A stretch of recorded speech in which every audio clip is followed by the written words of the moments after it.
ने तो आज से पहले किसी ने लड़ी और मैं लड़ाई की सोचेगा, क्योंकि इतनी लंबी लड़ाई 25 साल तक कोई नहीं लड़ पाता। पूरी जवानी मैंने लड़ते लड़ते बिता दी। लोग जवानी में तो ऐसा आराम करते हैं और बुढ़ापे में 2-4 बयान देकर अपना काम निकालते हैं। जवानी तो मैंने लड़ाई में बिता दी सारी।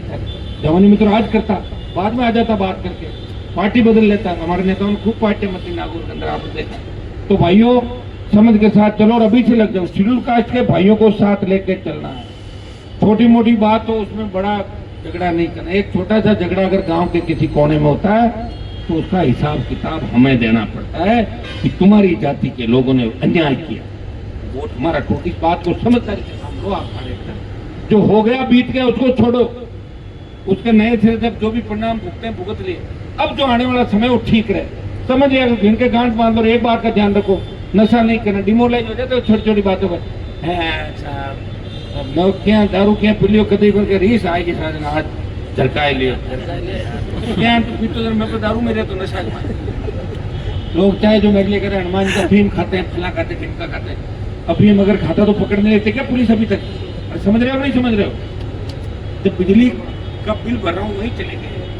अगर मैं अफीम खाता तो तुम्हें उस दिन ये तो नहीं कहा भाई जयपुर राजधानी में घुस जाओ, चलो घुस जाओ राजधानी में कब्जा कर लो, बोला तो नहीं मैंने कहा ना रुक जाओ बात होगी।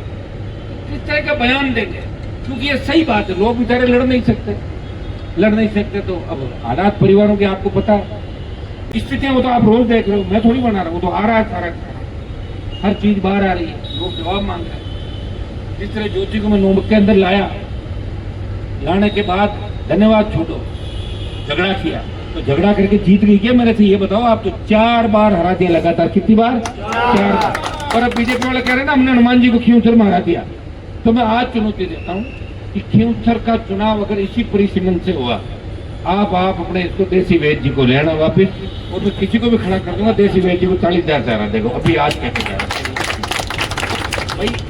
वो एक समय था, मैंने तो एमएलए की सीट छोड़ी, ये लो सीट, कराओ चुनाव। मुझे क्या पता कि आप इतने कमजोर हो गए। सिंह ने कहा मेरी मूंछ कटवा लूंगा। आप समझे नहीं उस इशारे को, तो समझने वाले समझ गए और हमारे भोले बड़े लोग रह गए, इसलिए हार हो गई। वोट तो बढ़ा ही था, 95,000 वोट आया भाई, पहली बार इतना वोट आया था। कांग्रेस गोदी में बैठ गई बीजेपी के जाके। देखिए भारतीय आदिवासी पार्टी के एमएलए को पकड़ लिया। एमएलए तो 50-60 बदमाश हो गए, पकड़ा एक ही गया क्योंकि पीछा उसी का क्या था। तो एजेंसी जिसका पीछा करती है उसी को पकड़ती है। हमारे फोन टेप कर रहे हैं, दूसरों को तो नहीं कर रहे हैं।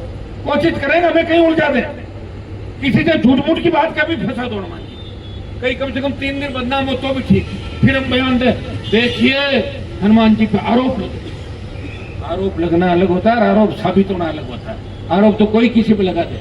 मेरे को तरस आता भजन लाल जी पे, इनको किस तरह के लोग चला रहे हैं। और भजन लाल जी जिस दिन आपको हटा देंगे उस दिन आपको यहाँ कोई राम राम भी नहीं करेगा, रिक्शे वाला भी नहीं बिठाएगा। इतना नाराज है आपसे राजस्थान जो लड़के चला रहे हैं। भजनलाल हटाओ, राजस्थान बचाओ। भजनलाल हटाओ, राजस्थान बचाओ। भजनलाल हटाओ, राजस्थान बचाओ। और कांग्रेस वाले कह रहे संविधान बचाओ, तो संविधान को ले जा कौन रहा? जो ये तो कांग्रेस भाजपा हटाओ राजस्थान से, नहीं कांग्रेस भाजपा राजस्थान से हटाओ और संविधान बचाओ। ये दोनों हटेंगे जब राजस्थान का संविधान बचेगा, बर्बाद कर देंगे। बहुत बहुत आपको धन्यवाद। जय हिंद।